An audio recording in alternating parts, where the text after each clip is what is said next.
제목은요, 감사를 못하는 사람이라는 제목으로 말씀을 나누도록 하겠습니다. 인천 수정 성결교회의 이성준 목사님이라고 있습니다. 국민일보 미션라이프에 겨자씨란이 있습니다. 그곳에 은혜와 감사의 글이 있어서 소개하고자 합니다. 아들이 초등학교 다닐 때 축구장에서 있었던 일입니다. 이벤트로 관중석에 공을 던져주는 행사가 있었는데 아들이 공을 받은 것입니다. 그런데 옆에 있던 꼬마가 울고 떼를 쓰더랍니다. 안쓰러워서 공을 줬는데 아이도 엄마도 고맙다는 말도 없이 좋아하며 그냥 가더랍니다. 아들은 기분이 상해서 돌아왔습니다. 그래서 아빠는 이렇게 이야기했습니다. 네가 공을 받은 것은 아무 노력 없이 받은 것이니 그것은 은혜란다. 떼쓰는 아이에게 공을 준 것은 은혜를 베푼 것이니 참 잘했다. 그런데 마음이 상한 것은 그 상황에서 마땅히 있어야 할 감사가 없었기 때문입니다. 그들은 은혜를 모르는 사람이구나. 속상하겠지만 더 큰 선물을 사주마. 혹시 우리는 하나님께서 우리에게 베푸신 은혜를 당연시하고 감사 표시를 잊어버린 것은 아닐까요? 부모님이 우리를 위해 흘린 땀과 눈물을 너무 당연시했던 것은 아닌가요? 은혜를 입은 것을 알고 감사하는 것만으로도 삶이 건강해집니다. 축복의 선순환이 이어집니다. 은혜를 발견하고 감사를 유통하며 살아갑시다 라는 글이 적혀 있었습니다. 그러면 어떻게 해야 감사하지 못하는 사람이 감사하는 사람으로 세워질 수 있을까요? 말세가 되면 사람들에게 나타나는 여러 가지 특징들이 지금 오늘 본문에 나열되어 있습니다. 그때나 지금이나 우리는 말세라고 부릅니다. 이 특징 가운데 눈에 띄는 것은 말세의 사람들은 원망과 불평을 잘하는데 감사의 마음이 없다는 것입니다. 그래서 경건성을 잃고 신앙이 자주 넘어집니다. 그러면 왜 감사를 못하느냐? 오늘 본문을 보면서 나누고자 합니다. 첫 번째입니다. 교만하기 때문에 그렇습니다. 우리 2절에 보면요. 진한 글씨에 보면 교만하며 비방하며 부모를 거역하며 거룩하지 아니하며 4절에 보면 자만하며 이렇게 나옵니다. 말세에는 한마디로 사람들이 교만하는 것입니다. 이것이 특징입니다. 교만하니 남을 잘 비방합니다. 그리고 자만합니다. 그리고 부모를 거역합니다. 거룩을 추구하지 않으려고 합니다. 결국 교만 때문에 감사를 잃게 하는 뿌리인 것입니다. 교만하면 자기에게만 초점을 맞추게 됩니다. 따라서 남을 존중할 줄 모르고 남과 조화를 이룰 줄을 모릅니다. 교만하면 남에게 관심을 갖지 않습니다. 감사거리가 옆에 있어도 감사할 줄 모르고 은혜를 들이봐도 은혜를 깨닫지 못합니다. 교만하면 진심으로 감사하기가 어렵습니다. 진심으로 감사하며 살기를 원하면 우리는 교만을 내던져야 합니다. 그래야 진정한 감사가 시작이 됩니다. 우리가 왜 신앙생활을 해야 합니까?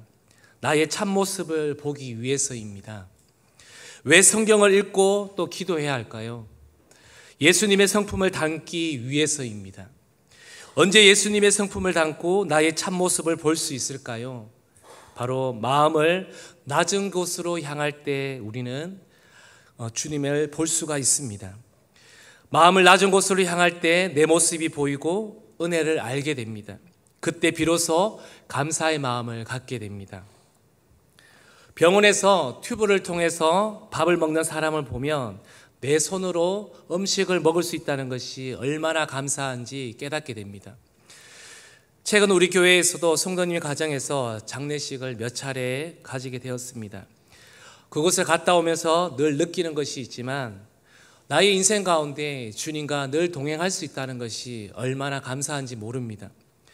마음을 높은 곳에 두면 감사거리가 지천에 깔려 있어도 느끼지 못하고 깨닫지 못합니다. 그래서 우리는 하나님 감사거리들을 보고 느끼고 깨달을 수 있도록 믿음을 주셔서 기도해야 합니다. 우리는 공기가 있어 숨을 쉴 수 있어서 감사합니다. 메마른 땅에 비가 오니 감사합니다.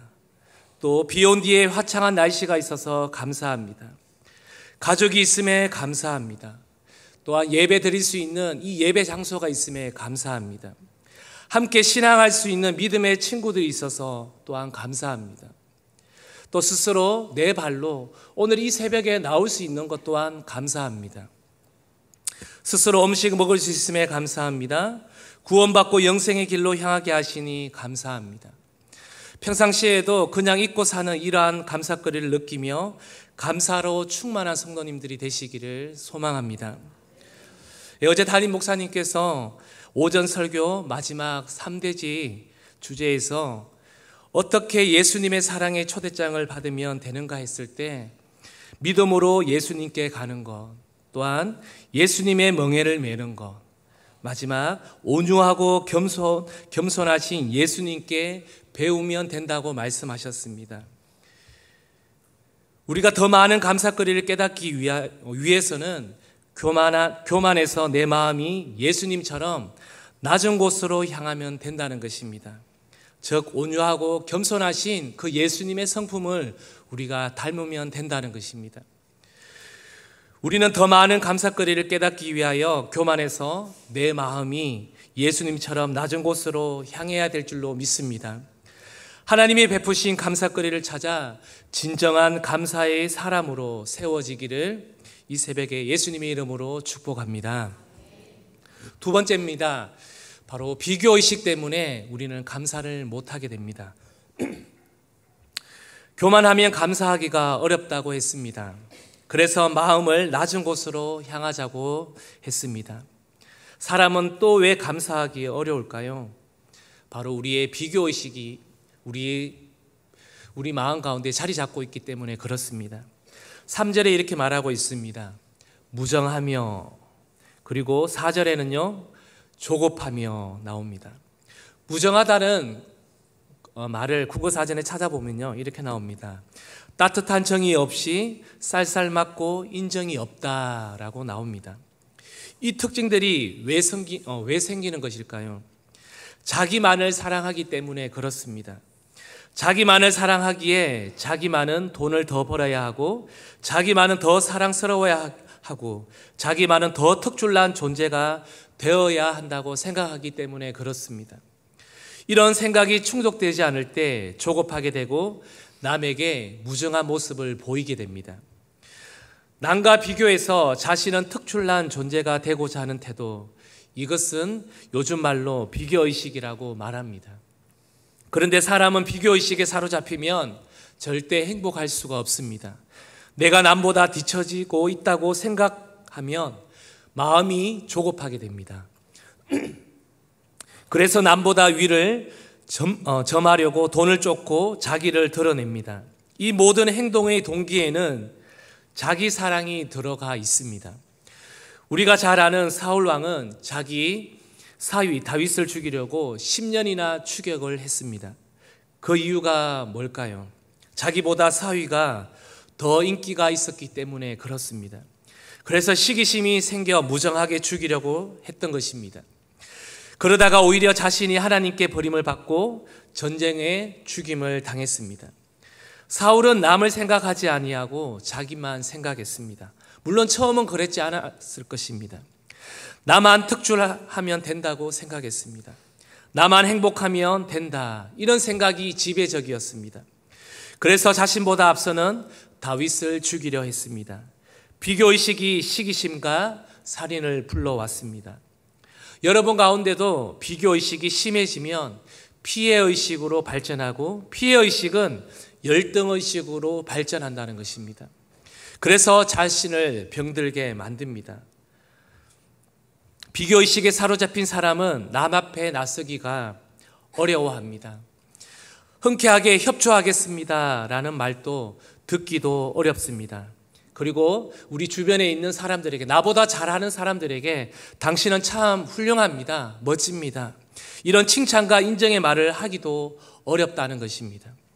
더 놀라운 것은 감사하는 마음을 찾기가 어렵습니다.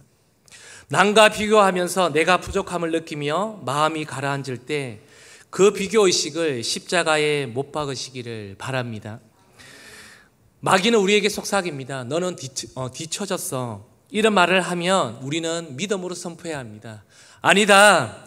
하나님이 나를 얼마나 존귀한 자로 만드셨고 나를 작품으로 만드셨는데 그렇게 우리는 반박하시기를 소망합니다. 그럴 때 우리는 비로소 하나님 감사합니다 고백할 수가 있습니다.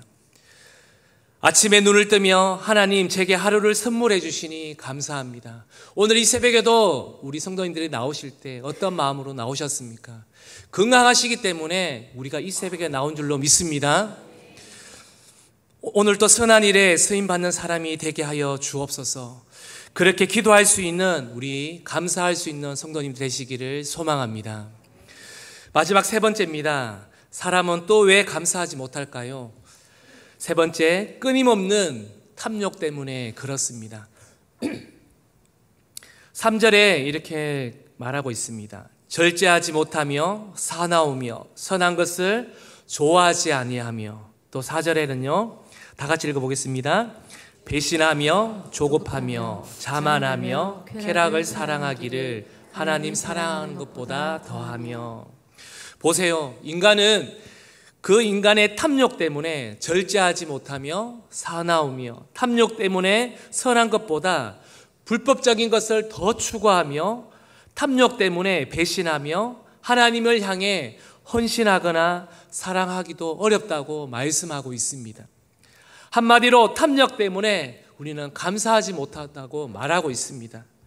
우리가 익히 잘 아는 구약 성경에 출애굽하는 이스라엘 백성을 우리가 너무나 잘 압니다. 출애굽기 16장 3절 말씀을 한번 읽어볼까요?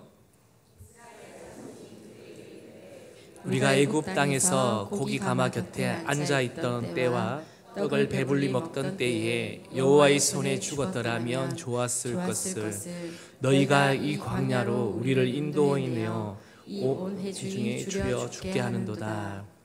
아멘. 민수기 11장에도 비슷한 이야기가 나옵니다. 이스라엘 백성들이 고기를 먹지 못해서 모세에게 불만을 터뜨리고 원망하는 것을 우리는 볼 수 있습니다. 여기까지 인도하심에 감사할 줄 모르고 탐욕 때문에 원망하며 불평하고 있습니다. 불평과 원망은 바로 이러한 탐욕에서 시작된다는 것입니다. 인간의 탐욕에도 특징이 있습니다. 감사가 없다는 것입니다. 탐욕이 강하면 만족할 줄 모르고, 만족할 줄 모르기에 감사가 없다는 것입니다. 더 많은 것을 누리고 싶고 더 많은 것을 얻고 싶어 합니다. 탐욕은 끝이 없어 감사의 마음을 품기가 어렵다는 것입니다. 인간의 물질에 대한 탐욕이 특히 많습니다. 물질에 대한 욕심 때문에 형제 간의 관계가 틀어지고 이웃과 원수가 되고 하나님의 자녀답게 살지 못하는 것을 저도 가끔 보게 됩니다. 아마 우리 성도님들도 주변에서 보게 될 것입니다. 더 많이 가져야 할 텐데 하는 생각 때문에 감사거리를 보면서도 우리는 감사할 줄 모른다는 것입니다. 그런데 탐심을 내려놓으면 감사의 마음이 생겨납니다. 하나님이 주신 환경에 만족하며 비로소 감사하게 됩니다. 이번 여름은 어느 해보다 더 무더웠습니다. 그리고 지난 한 주는 교회적으로 교육기관이 방학으로 보내게 되었습니다. 아이들은 방학을 맞아 또 부모님과 함께 오랜만에 휴가를 잘 보내고 왔으리라고 봅니다.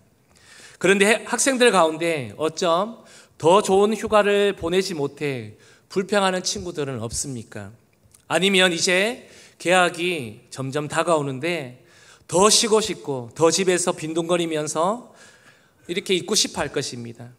그러면서 우리 제자비전 아이들은 이렇게 말할 수 있습니다. 왜 우리 방학이 이렇게도 짧아? 불평하면서 원망하는 친구들은 없는지요? 한번 우리를 돌아봤으면 좋겠습니다. 우리는 모두가 몸이 건강하고 좋은 환경에 있다 보니 앞에 말한 이러한 생각들이 사로잡을 때가 있다는 것입니다. 우리를 게으르고 나태하지 않도록 삶을 바로 잡아주고 질서를 잡아주는 교회와 또한 아카데미가 있으니 얼마나 감사한지를 우리는 돌아봤으면 합니다. 그럴 때 의식이 바뀌고 우리 가운데 그 의식이 바뀌게 될 줄로 믿습니다. 어제 오후 예배 설교에서도 담임 목사님께서 내 마음대로 살면 저주라고 말씀하셨습니다. 이 말씀이 저의 귓가에 들렸습니다. 오늘날 갈수록 젊은이들 또 다음 세대는 내가 하고 싶은 대로 내가 편한 대로 살려고 합니다. 그렇지만 그것은 분명히 성경에도 말하고 있습니다. 그것은 저주라는 것입니다. 이것이 인간의 탐욕이 아니겠습니까? 이 탐욕을 깨트리는 절제의 훈련이 감사로 나아가시기를 소망합니다. 그런데 곰곰이 생각해 보면 우리가 평소에 불평거리는 결국 우리의 감사거리였습니다. 눈을 들어 감사거리를 찾기 시작하니 한두 가지가 아닐 것입니다. 감사거리를 원망하고 있지는 않습니까? 말씀을 정리하겠습니다. 감사의 마음을 품을 때 행복이 시작되고 감사가 실천될 때 바로 우리의 삶이 안정이 된다는 것입니다. 감사하지 못한 수많은 이유를 우리는 다시 한번 감사하기 시작할 때 우리 가운데에 비교의식이 사라질 것입니다. 그리고 두 번째, 교만이 사라지게 될 것입니다. 마지막으로 탐욕이 우리 몸에서 빠져나가게 될 것입니다. 오늘 이 새벽에 나오신 분들은 힘들수록 우리 입술에서 더욱더 감사를 선포하시기를 소망합니다. 오늘 이 새벽에 나올 수 없는 수많은 이유가 있었을 것입니다. 그럼에도 불구하고 우리 가운데 이 불평의 이유를요, 감사로 바꾸게 되면요, 우리 가운데 소망이 생겨집니다. 우리 아이들도 생각 가운데 이제 방학이 3일밖에 남지 않았네. 아니요, 벌써 이제 개학이 3일 남았고 아이들 만날 시간이, 선생님들 만날 시간이 3일밖에 남지 않았구나. 빨리 만나고 싶어 하는 이 새벽 등교, 이 저녁 기도회 소망이 돼요. 소망이 돼. 이런 마음이 없습니까? 표정이 점점 굳어지고 있습니다.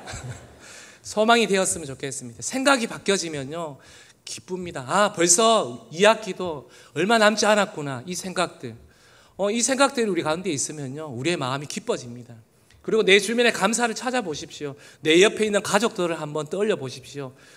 늘 원수 같은 우리 자녀, 우리 남편, 아내, 그렇지만 감사거리를 찾아보십시오.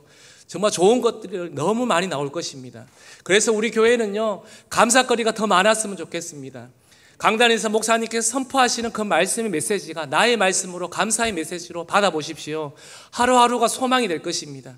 그리고 저녁 기도하고 새벽에 기도하고, 우리 교회가 기도하는 교회, 정말 제자 삼는 교회, 이것을 내 마음에 심고 내 가운데 새겨지면요, 하루하루가 소망이 되어집니다.